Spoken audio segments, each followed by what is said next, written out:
Urgente, urgente, acabou de explodir nesse exato minuto. O Brasil inteiro ficou em choque porque algo inacreditável acaba de ser confirmado, gente. Ninguém imaginava ver acontecendo tudo ao mesmo tempo. O clima em Brasília virou um verdadeiro cenário de guerra política e o desespero tomou conta dos bastidores. Presta atenção porque uma prisão confirmada agora acabou de provocar pânico entre aliados, correria nos corredores do poder e reuniões emergenciais acontecendo às escondidas. A informação caiu como uma bomba e já está causando uma reação em cadeia completamente fora de controle. E não para por aí, porque um general acaba de se entregar às autoridades americanas, levando um pendrive com todas as provas, gente. Sim, isso mesmo. Todas as provas agora levadas para o governo dos Estados Unidos. Provas consideradas devastadoras. Fontes afirmam que o conteúdo seria tão explosivo que figuras poderosas passaram a madrugada inteira tentando impedir que essas informações viessem à tona. O medo agora é que o material provoque uma crise internacional sem precedentes. Mas segura porque o pior ainda estava escondido. Acaba de explodir uma bomba gigantesca contra o Lula e também contra o Lulinha. Gente, o anúncio feito agora deixou aliados em estado de choque absoluto. Pessoas próximas já falam em desespero interno, tensão máxima e uma tentativa frenética de conter o estrago antes que a situação saia completamente do controle. E atenção, porque a situação ficou ainda mais assustadora depois que analistas começaram a afirmar que o Alexandre de Moraes pode cair antes mesmo de Vorcaro, em um caso considerado o mais perigoso e explosivo dos últimos tempos. O nome de figuras gigantescas começou a circular nos bastidores e o terror político aumentou de forma inacreditável. Mas o que acabou de acontecer agora elevou tudo para outro nível, porque morte foi confirmada, foi morto a tiros. Agora, a notícia dessa morte, tá? Faleceu, morreu com vários tiros agora. A notícia caiu como uma bomba, e gerou um clima de pânico imediato. Informações preliminares apontam que o caso pode ter ligação direta com toda essa sequência assustadora de acontecimentos. O país inteiro entrou em alerta máximo agora. Brasília está pegando fogo nesse exato minuto. Tem gente chorando nos bastidores, tem aliados desaparecendo, carros entrando e saindo dos prédios oficiais em alta velocidade e um silêncio aterrorizante vindo de figuras que até poucas horas atrás estavam tranquilas diante das câmeras. O que eu vou mostrar para você aqui é gravíssimo, então já deixa o seu like, contribua com o nosso canal e vamos para o vídeo. Aliados de candidato à presidência são mortos a tiro na Colômbia. Também o Polianalítica escreveu: o coordenador de campanha do candidato presidencial da Colômbia, Abelardo de la Espriella, foi assassinado junto a outro membro da sua equipe. Um membro da candidatura, né, de candidato à direita contra o Gustavo Petro é brutalmente assassinado, ele e o outro membro da sua equipe, e a mídia brasileira não fala nada, não diz nada. Agora imagina se fosse ação contra um candidato da esquerda. Já parou para pensar? Meu Deus, né? Vamos lá. Tropas nos Estados Unidos, no Paraguai, acendem alerta no governo Lula. Instalações de militares americanos para combate ao narcotráfico expõem o cerco estratégico e a fraqueza da segurança petista. A presença de militares dos Estados Unidos instalados no Paraguai para treinamentos e operações coordenadas contra o crime organizado acendeu o alerta no governo de Luiz Inácio Lula da Silva. O acordo entre Washington e Assunção prevê o intercâmbio de inteligência e o posicionamento de tropas vinculadas ao Departamento de Defesa americano nas proximidades da fronteira brasileira. O avanço da influência americana na região gerou forte repercussão nas redes sociais nesta segunda-feira, com analistas conservadores apontando que o cerco desmascara a leniência histórica da esquerda. Pois é, né? Os Estados Unidos está fechando aliança em todos os países aqui em volta, né? A esquerda está ficando totalmente isolada. Militares norte-americanos instalados no Paraguai estão preocupando o governo Lula. Matéria da História Militar.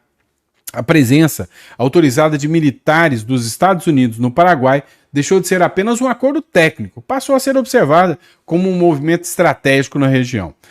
O entendimento entre Assunção e Washington abre espaço para treinamentos conjuntos, intercâmbio de ingerência e operações coordenadas contra o narcotráfico e o crime organizado. Na prática, permite a presença temporária de tropas e equipes ligadas ao Departamento de Defesa norte-americano, atuando ao lado das forças paraguaias. No Brasil, o tema acendeu o alerta. Autoridades passaram a discutir a necessidade de maior preparo militar diante de um ambiente geopolítico mais imprevisível, onde os movimentos regionais podem ser feitos e ter efeitos ampliados. Pois é. Com toda certeza, essas alianças que o Trump está fechando aqui no entorno estão deixando, né, toda a esquerda, inclusive o governo Lula, sempre preocupados. E, sabe, torço para que continue muito, muito preocupado. Bora para mais uma? Pois é. General do narco-estado mexicano se entrega aos Estados Unidos com prova de corrupção. Essa é das boas, tá? Ex-secretário de Segurança de Sinaloa, conhecido como Geraldo Mérida Sanches, ou Mérida Sanches, promete entregar vídeos e documentos sobre ordens presidenciais para proteger cartéis de droga. É uma denúncia que é feita há muito tempo, inclusive contra o atual presidente do México, que é Sheinbaum. Tá? O general de divisão, reformado General Mérida Sanches, ex-secretário de Segurança Pública de Sinaloa, entregou às autoridades dos Estados Unidos no Arizona, se entregou, né, às autoridades dos Estados Unidos no Arizona e foi transferido para Nova York. Ele foi acusado de receber subornos mensais de $100 mil do cartel de Sinaloa. Sanches tornou-se uma testemunha protegida, ou seja, hoje ele é uma das testemunhas. Ele veio, falou, olha, eu quero me entregar. O próprio cartel já queria tirar a vida dele. E ele que era general do exército mexicano. Ele se entregou e disse, olha, tá vendo? Esses pendrives são as provas para pegar todos da esquerda que vocês queriam. Eu vou dar detalhe por detalhe com todas as provas. Eu tenho tudo aqui. Mas eu quero ser, né, uma testemunha protegida pelo governo norte-americano. Tá? Acusado de receber subornos mensais de mais de 100 mil, ele é uma testemunha protegida. Conforme reportagem do jornal El Universal, o militar levou uma caixa com vídeos e arquivos eletrônicos contendo provas de que a ordem para libertar o megatraficante Ovidio Guzmán em 2019 partiu diretamente da presidência esquerdista de Andrés Manuel López Obrador. Pois é, meu amigo. Os ex-presidentes estão ficando tudo na mira agora, a esquerda está na mira. O escândalo incendiou as redes sociais, com analistas conservadores apontando que as evidências escancaram uma criminosa consolidação do narco-estado sobre o regime, né, mexicano. Mérida Sanches, e aí a OHN Plus publicou, Mérida Sanches se entregou nos Estados Unidos, levou uma caixa com vídeos e arquivos USB. De acordo com uma revelação do El Universal, Mérida Sanches, ex-secretário de Segurança de Rocha Moya, se entregou no Arizona. Ao momento de fazer, apareceu com uma caixa de vídeos e arquivos USB e documentos que planeja entregar à Justiça dos Estados Unidos. Entre as evidências, tem arquivos que mostram como foi a ordem presidencial para que o exército mexicano soltasse o Ovidio Guzmán, um grande traficante lá mexicano, foi liberado por ordem do Miguel López Obrador, ex-presidente ali do México. Pois é. Vamos falar agora do Lula, né? Já que nós já falamos de tanta coisa ruim, vamos falar do Lula um pouquinho também. Bora lá. Lula tenta usar manobra de Moraes para empurrar Jorge Messias no STF. Eu mostrei para vocês no primeiro editorial que o Lula bateu o pé.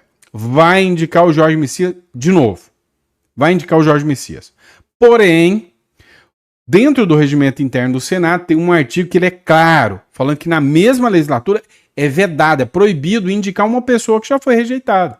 Ele deveria esperar só ano que vem. Este ano, não. Porém, entretanto, todavia, contudo, quem vai aparecer? O defensor dos frascos e dos comprimidos?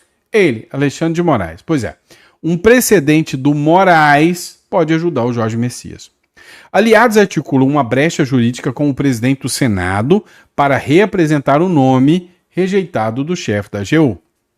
O presidente Lula articula nos bastidores uma manobra política para representar o nome do chefe da Advocacia Geral da União, Jorge Messias, ao Supremo Tribunal Federal.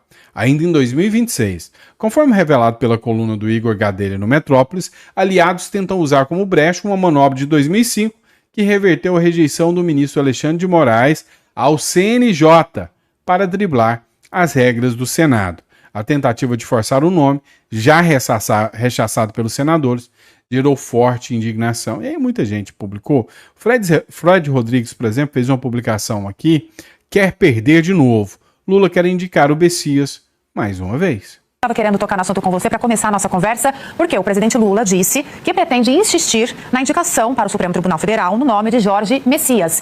O presidente, ele não quer dar o braço a torcer, quer afirmar que sempre fez uma boa escolha, ou talvez já seja um reflexo de uma possível reaproximação do presidente Lula com Davi Alcolumbre, que é o presidente do Senado, aumentando a chance de emplacar o nome de Messias. O que está acontecendo, Leandro? Conta pra gente.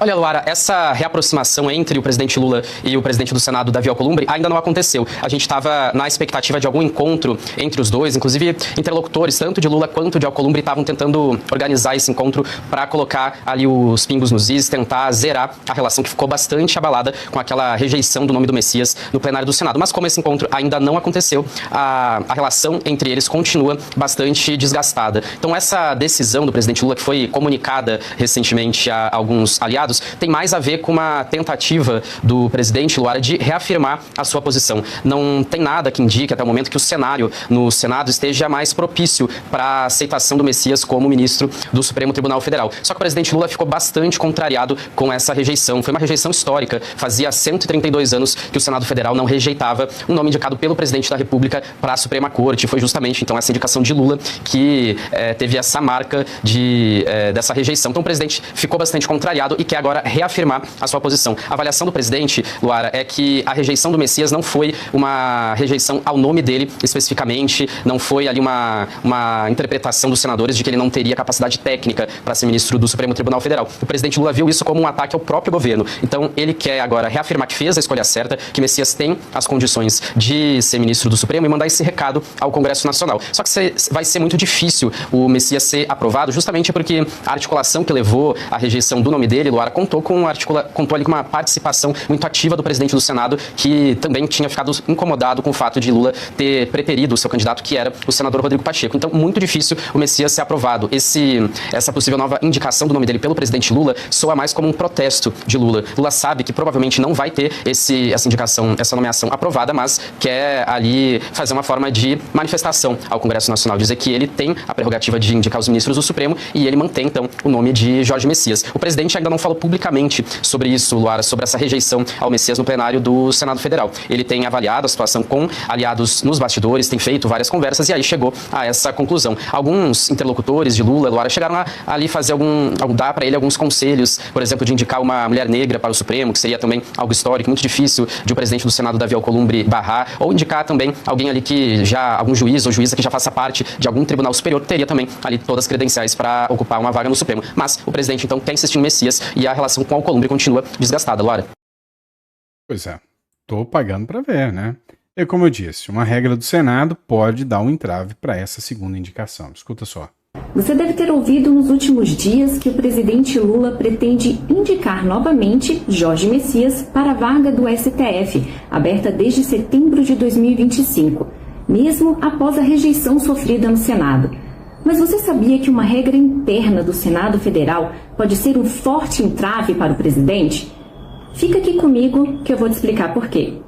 Desde 2010, existe um ato da mesa do Senado Federal que veda a possibilidade de apreciação para indicados a cargos de autoridade após uma rejeição na mesma sessão legislativa.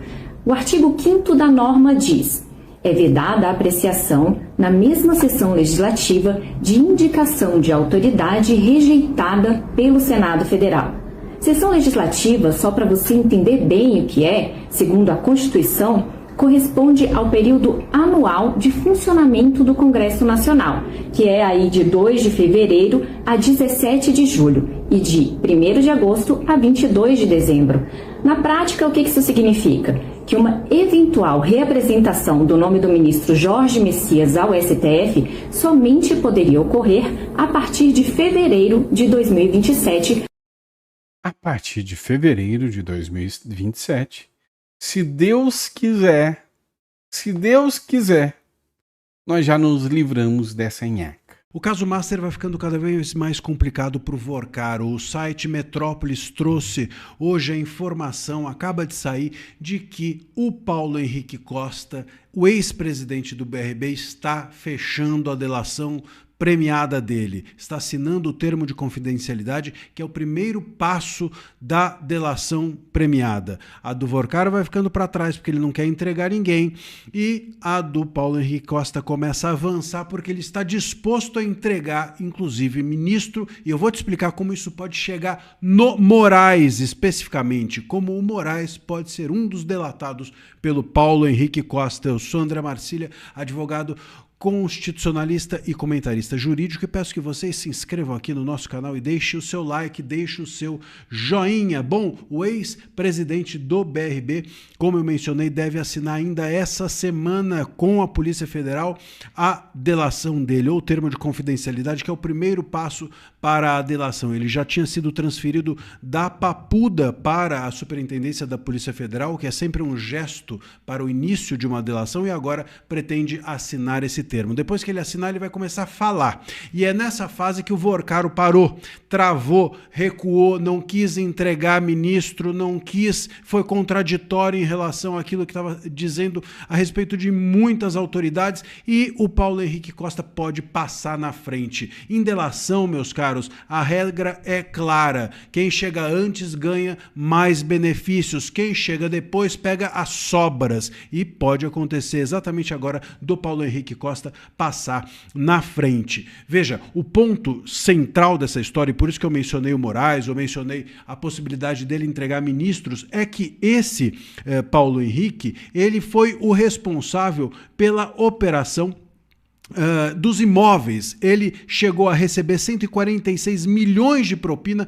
para favorecer interesses do Banco Master e do Vorcaro, mas sempre mexendo com imóveis. Os negócios dele giravam em torno de imóveis. E o ponto é que a Polícia Federal, ou uma das linhas investigativas da Polícia Federal, é de que o Moraes poderia ter recebido valores do Master por imóveis, por patrimônios imobiliários, e não por dinheiro, que aquele dinheiro da esposa dele não seria o total recebido, que teria imóveis recebidos também. Isso se justificaria ou se explicaria de alguma maneira no fato do patrimônio da família Moraes ter triplicado em bens imóveis justamente nos últimos 5 anos. Foram mais de 23,4 milhões em imóveis nos últimos 5 anos. A gente sabe que isso é bem difícil de acontecer. Portanto, meus caros, pode ser que seja pelo Vorcaro recuar e não falar de ministro, seja pela ligação que o Paulo Henrique Costa tem com essa área de imóveis, e isso coincidir com uma linha de investigação da Polícia Federal a respeito, pelo menos, do ministro Moraes.